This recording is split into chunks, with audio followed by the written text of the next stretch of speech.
Half the old deer camps have a rusted piece of iron sitting in the leaves, and the men who used it never spent $1 on scent killer in their lives. They filled tags anyway, every fall. But say out loud what those old hands actually did out there, and somebody in the parking lot will tell you it's illegal. Most of it never was. A few of them did get outlawed since, and not for the reason you'd guess. 25 of them today, and the one with the worst name of all sits right in the middle. The reason is money, and it's not complicated. Every one of these 25 costs you nothing. A thing that costs nothing has nobody selling it, nobody sponsoring a video about it, and nobody defending it when it picks up a bad name. So the free version got called cheating, and the version in the blister pack got called science. Now, a handful of these really are regulated today, and it's a different rule in every state, so check your own regulations before you use any of them. I'll flag the ones to watch as we go. I'm Donna Larsen. What I bring you is deer camp knowledge, the woodsmanship the old hands of the Northwoods worked out over a lifetime of seasons, gathered from how those camps actually hunted, and told the way it gets told around a camp table. Plain, honest, and no gear it attached. The deer haven't changed, the marketing has. So sit tight. Everything on this list comes out of how those Northwoods camps hunted, and the guides and the old hands in that country will tell you the same thing. Dad always said the deer don't care what you spent. Number 1 is the one that sounds the craziest, so we'll start there. Number 1, standing in the wood smoke before you walk out. The old hands would let the campfire burn down, then stand over the coals and turn a slow circle in their wool until the smoke was in everything they had on. Every scent killer ad ever made says that's the worst thing a hunter could do. But deer in that country smell wood smoke every day of their lives, off cabins and brush piles and burned barrels, and it means nothing to them. What it does is bury the human under something the deer already ignores. Costs you a match. Number 2, wool instead of whatever the quiet brand synthetic is this year. Wool doesn't click when it drags across bark. It stays quiet after it's soaked through, and it holds a lot less of a man than a jacket built out of plastic. Those camps ran red and black plaid for 100 years, and it wasn't nostalgia. It was the only cloth that let a fellow sit still in the cold and sound like nothing at all. An Army surplus wool shirt in a bin at the hardware store will do everything the catalog jacket does. Number 3, rubber boots pulled on at the tailgate and a hunting coat that lives outside on a nail. Rubber holds almost nothing of you compared to leather, and a coat hung out in the weather for a week ends up smelling like the weather. Those old camps kept a nail driven into the porch post for exactly that.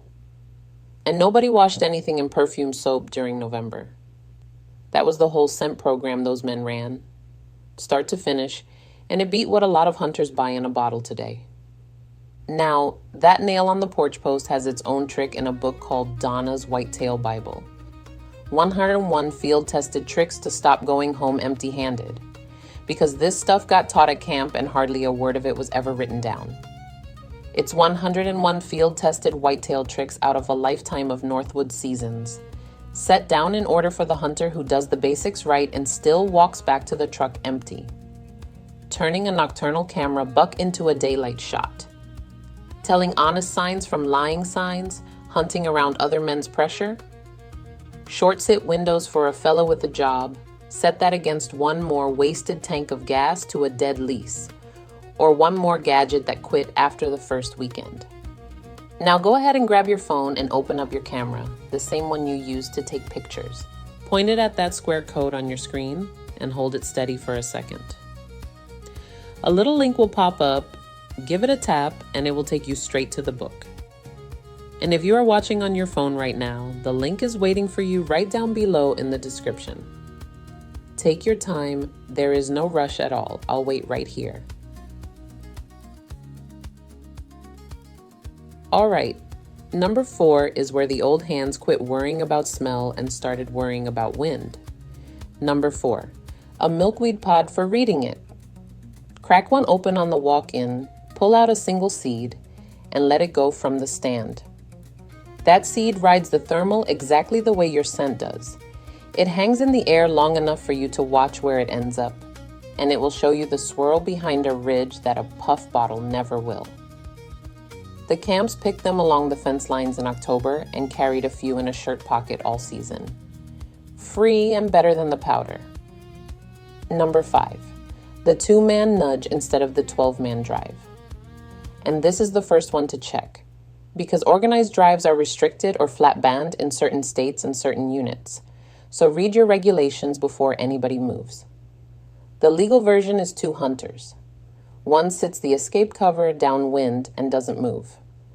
The other walks the bedding slow and crooked, stopping every few steps like a man looking for something he dropped.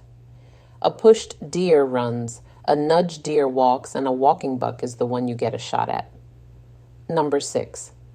Still hunting at the pace the old hands actually used, which is about a step a minute. Not a slow walk.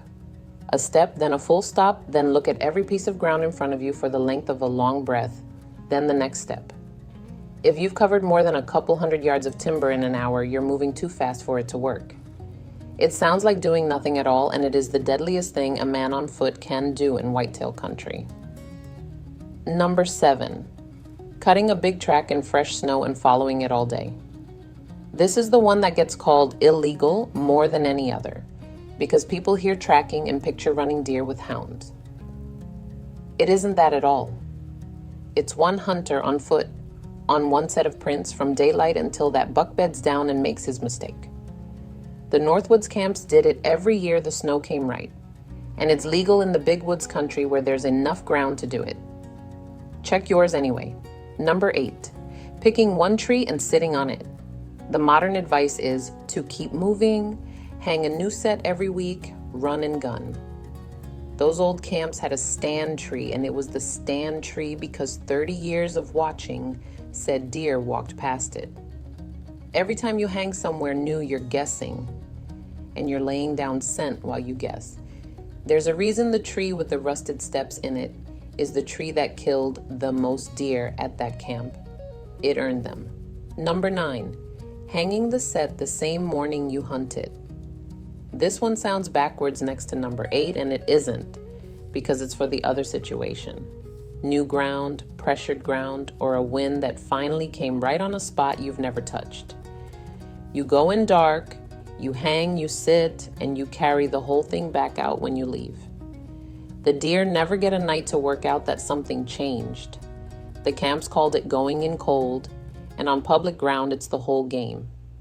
Number 10, hunting other hunters on purpose. Find 2 parking lots on a piece of public ground, then find the thickest, nastiest strip of cover between them, and sit downwind of it on opening morning. Everybody walks in at the same hour from both ends, and the deer squeeze into that strip because it's the only place left. It feels like stealing somebody else's hunt, and it isn't.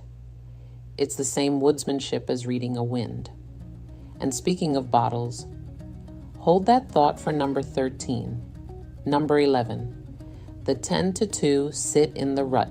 Every hunter in the woods climbs down at 9 to go get breakfast, and that's exactly when a cruising buck moves.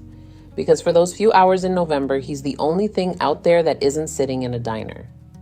Those camps ate at the cabin before daylight and after dark and packed a sandwich for the middle of the day. Ask any man who's killed a good buck at 11 in the morning whether that was luck. It was the sandwich. Number 12, making a rub yourself with a stick. Pick a wrist-thick sapling on the edge of a food source, strip the bark off the side facing the trail with a piece of dry hardwood, and walk away. A buck coming through reads it as another buck claiming that ground and comes over to check on him. The camps did this in late October, a week or so ahead of when the real rub lines light up. On public land, know your rules on cutting and damaging vegetation before you touch a thing. Number 13. That bottle I told you about. The old hands used their own urine in a mock scrape. Not doe estrus out of a blister pack. Their own. You clear a bare spot about the size of a garbage can lid under a low overhanging branch. Break that branch a little so it hangs down where a deer can work it. and then you do what a man alone in the woods does anyway. Deer come to it. They mouth the licking branch, they paw the dirt, and the camps that ran cameras over those scrapes watched bucks working them in daylight. Now here's the part that ought to make you laugh, friend. The bottled stuff is the one that got restricted.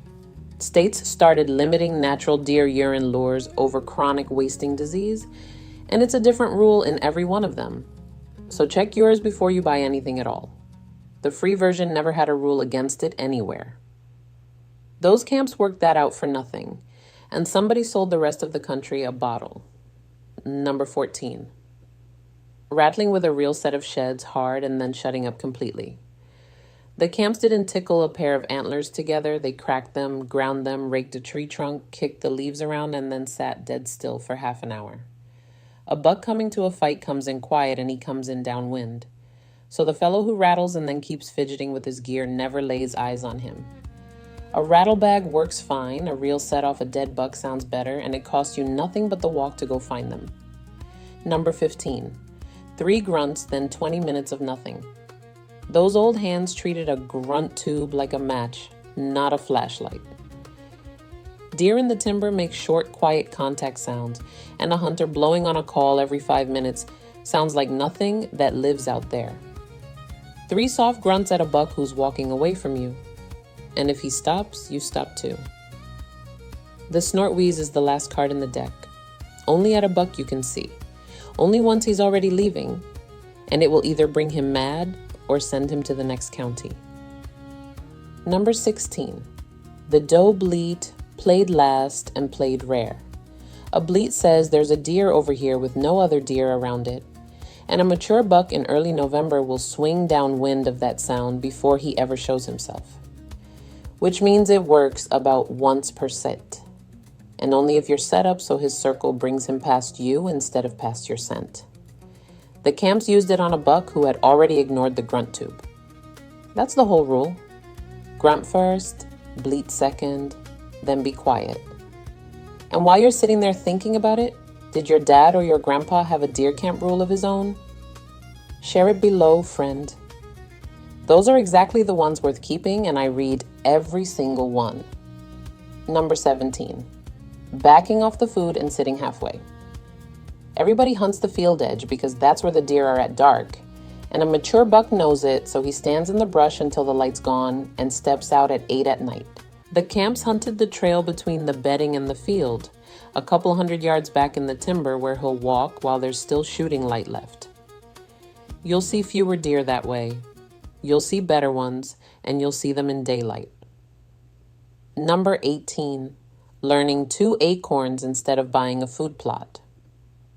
White oak acorns are sweeter, and the deer clean them up first, usually inside a week or 2 of the drop. Red oak acorns are bitter and they sit longer, which makes them the food that's still on the ground in December when everything else has been eaten. Those camps knew which ridge held which tree, and they hunted them in that order. That's a free food plot that's been planting itself for 200 years, and no state has a rule against an oak tree. Number 19. Hunting standing corn from the outside. This is the one hunters get in real trouble over because a pile of corn you carried in there is bait. And bait laws run from perfectly legal to a serious ticket, depending on which side of a state line you're standing on. So know exactly where yours falls. A standing field is a crop. The camps hunted the corner where the corn met the timber. Never the middle of it. And they hunted it on the wind that carried them out into the open field where no deer was standing. Number 20. A roll of black electrical tape over every noise on you. Sling swivels, the buckle on your pack, the zipper pull that ticks against a button, the bolt handle. The camps taped the swivels on an old lever gun and wrapped the sling itself, and they carried their gear in a canvas bag instead of anything that rustled. A whitetail at 40 yards hears one metal click, and he's gone before you finish moving. That's a whole season of blown sits, fixed by a roll of tape from the hardware store. Number 21. Sitting on the dirt with your back against a big trunk. You sit right down in the leaves with no blind and no chair. Pick a trunk wider than your shoulders so there's no outline of a man against the woods. Get down in there and don't move. Those old hands did most of their killing this way before anybody sold a tree stand. And on a swirling wind in flat country, it beats being up in the air because your scent stays low and your shot angle stays honest. Costs you a wet backside. Number 22. Staying in that tree for the last 20 minutes of legal light. That's when the parking lot starts emptying out and all that movement pushes deer, and the deer getting pushed walk right past the 2 or 3 men who didn't climb down early. Those camps had a rule about it. Nobody came off a stand until it was too dark to see the crosshairs. The men who kept that rule are the ones who came back to the cabin dragging something. Number 23. Backing out and waiting when the hit wasn't right. Everything a hunter says, go look. And going too soon is exactly how a recoverable deer turns into a lost one. Because a wounded whitetail that gets bumped will run until you'll never put your hands on him. The old hands read the arrow or the hair, marked the last place they saw him go, and then sat down on a stump and waited hours on a marginal hit. Nothing about that is any fun, and it's the single biggest reason deer get left in the woods. Number 24. Field dressing right where he fell and getting the heat out of him. The camps opened a deer on the spot, propped the cavity open with a stick, and had him hanging in the shade or in a cold shed before anything else got done, because meat spoils from the inside out and a warm carcass on a 50-degree afternoon is on a clock. Skin him or leave the hide on depending on your weather. And follow current tested guidelines on cooling and handling for this one, because that part isn't folklore. Number 25, and this is the only one on the list that actually was against the law. Using a leash dog to find a dead deer was banned outright across most of this country for most of the last century, and it had nothing to do with fair chase. It got lumped in with running deer with hounds, and the rule sat on the books for decades after anybody remembered why.